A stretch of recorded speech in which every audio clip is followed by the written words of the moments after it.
bizning davrimiz. Atimi emas, boshqa kunimi emas, dal hozirning o'zida.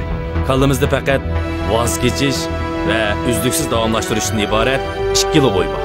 Ikkilanish bizning g'oyalarimizni yo'qolg'ichi eng cho'ng o'g'ri. Qani quloq seling. Jo'shqin tarmila sizga ilhom bo'lsin.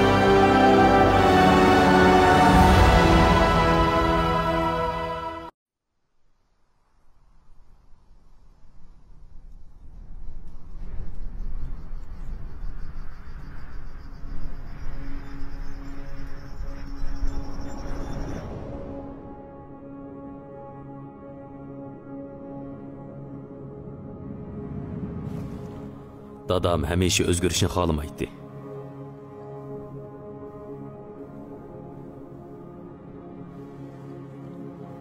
Lekin o'zgarish dunyodagi birdan-bir o'zgarmaydigan narsa.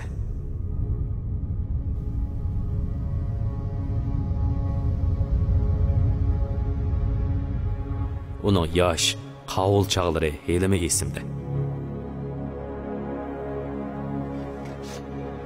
O çağlarda hamma ish uning kontrolligida edi.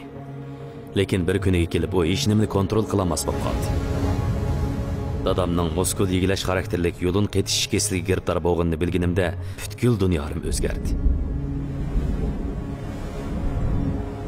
Uning teni kundan kunga ojizlab ketayotdi. Dadamning ojizligi menga menda azaldan yo'q bo'lgan bir xil kuchni ato qilib, meni texmi qaysar qildi.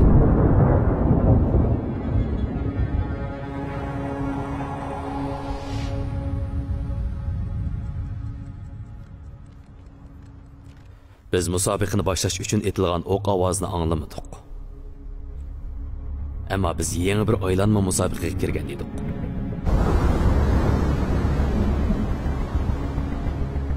Boshlanish nuqtasi ko'z oldimizda edi.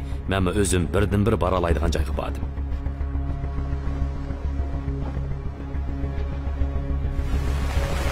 Men bu yerda erkinligimni topdim.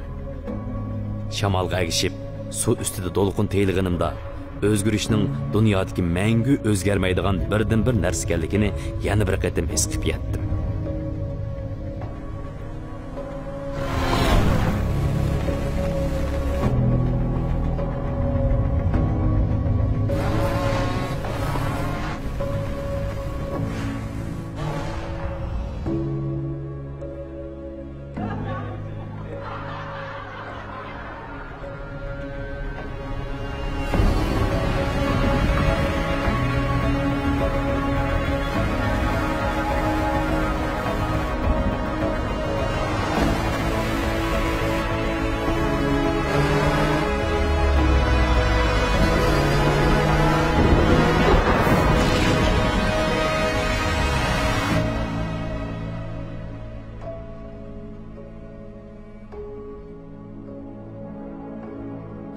Dadam ağrıp yatqan axırkı günlərdə mən onu çaqlıq o'rindiq o'ltirg'izib sirtlarni aylantirdim.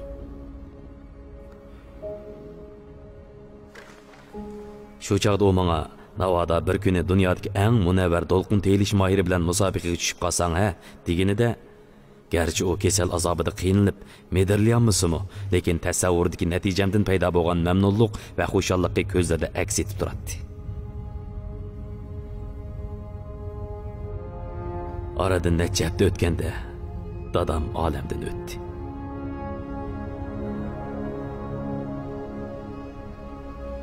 Jesper 5 qatimliq Shimoliy Yevropa lavha tanlash musobaqasida chempion bo'ldi.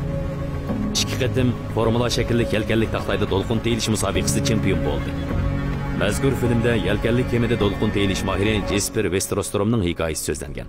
Jesperning dadisimi bir yelkanli kemada to'lqin teyilish harakatchisi edi. U asli o'g'lini to'lqin teyilish sohasidan chekinib chiqib, boshqacha turmush kechirishga va xizmatdan chekingandan keyingi turmush uchun tayyorlik ko'rib qo'yishga undagan edi.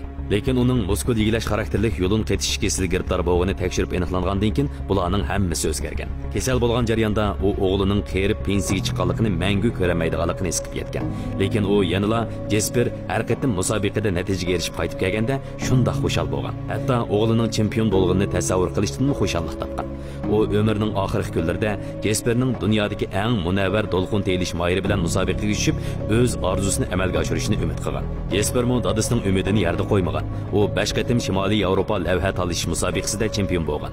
Hamda 2 qatim formula shakllik yelkanlik taxtayda to'lqin telish musobaqasida chempion bo'lgan. Men dunyoda orzusi yo'q odam borligiga ishonmayman. Muvaffaqiyat to'g'ri nishon va orzuga ega tirishchan kishilarga mansub. Ikkilanmang, bal qo'yib o'tmang. Har qanday ishga cho'qim bir amal bor.